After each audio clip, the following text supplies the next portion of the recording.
the heart of ancient Babylon, in the year 323 BC, the world lost its greatest conqueror. Alexander the Great, a man who had forged an empire stretching from Greece to India, was dead at just 32 years old. For centuries, the official story held that he succumbed to a fever, perhaps malaria or typhoid. But what if the truth is far more sinister? What if the invincible king was brought down not by disease, but by a traitor's hand? The story begins in the sprawling palace of Nebuchadnezzar. Alexander, having just returned from his arduous campaigns in India, was planning his next great venture, the conquest of Arabia. He was at the height of his power, a living god in the eyes of his men. But behind the celebrations and grand plans, tensions were simmering. His Macedonian veterans were restless, resentful of the Persian customs and nobles Alexander had embraced. His generals, men of immense ambition, eyed his throne, wondering what would happen if the king were no longer there. On May 29th, Alexander attended a lavish banquet hosted by his friend, Medius. He drank heavily, a common practice in Macedonian court life. Late into the night, after a final massive bowl of unmixed wine, he reportedly cried out in pain. This was the beginning of the end. For the next 12 days, Alexander was racked by a debilitating illness. He was consumed by a raging fever, unable to speak, paralyzed. His soldiers, fearing he was already dead, were allowed to file past his bedside, a final, silent farewell to their commander. On the evening of June 11th, Alexander the Great was gone. His death was too convenient for some. Suspicion immediately fell on those who stood to gain. Chief among the suspects was Antipater, the regent of Macedon. Alexander had recently summoned Antipater to Babylon to answer for his conduct, and many believed Antipater feared he was being called to his own execution. It's theorized he sent his son, Cassander, to Babylon with a deadly poison. The poison, it was whispered, was a substance so potent it had to be transported in the hoof of a mule, as it would corrode any other container. Cassander's younger brother, Iollas, was Alexander's royal cupbearer.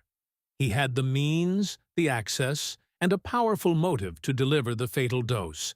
So, what was this mysterious poison? Modern historians and toxicologists have explored several possibilities. One compelling theory points to white hellebore, a plant that grows in the mountains of Greece. When fermented, it can produce symptoms remarkably similar to those described in the ancient accounts of Alexander's final days: agonizing abdominal pain, vomiting, muscle weakness, and a slow, torturous decline. Unlike arsenic, which was well known, this type of botanical poison would have been difficult to detect, its effects mimicking a severe illness. It would have been the perfect weapon for a subtle assassination. But the poison plot is just one theory. Many historians still argue for natural causes.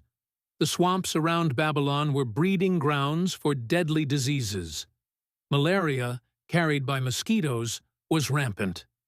Typhoid fever, spread through contaminated food and water, was another lethal possibility. Alexander's body was already weakened by years of relentless campaigning, numerous battle wounds, and a notoriously heavy drinking lifestyle. A severe illness could easily have overwhelmed his compromised system. His cry of pain after drinking could have been the sudden onset of a perforated bowel or acute pancreatitis, both potential complications of his existing health issues and lifestyle. Adding to the mystery is the condition of Alexander's body. Ancient sources claim that his corpse showed no signs of decay for several days after his death, even in the sweltering Babylonian heat. To his followers, this was proof of his divinity. To modern science, however, it might suggest something else. One theory proposes that Alexander wasn't actually dead when he was pronounced so, The paralysis induced by his illness might have been so profound, his breathing so shallow, that he was mistaken for dead. This would also mean that the supposed lack of decomposition was because he was, in fact, still alive. So, was Alexander the Great a victim of a brilliant and ruthless conspiracy, or a man whose mortal body simply gave out? The suspects are long dead. The evidence is purely circumstantial, and the truth is buried under more than 2 millennia of history and myth. His death plunged his vast empire into 50 years of civil war, as his ambitious generals, the Diadochi, tore it apart in their lust for power. Perhaps the answer lies not in finding a single culprit, but in understanding the volatile world Alexander created. A world of immense power, unchecked ambition, and deadly intrigue, where even a living god was not safe. The mystery of his death remains one of history's greatest unsolved cases. Thank you for watching. If you enjoyed this journey into the past, please like, subscribe, and follow for more historical mysteries.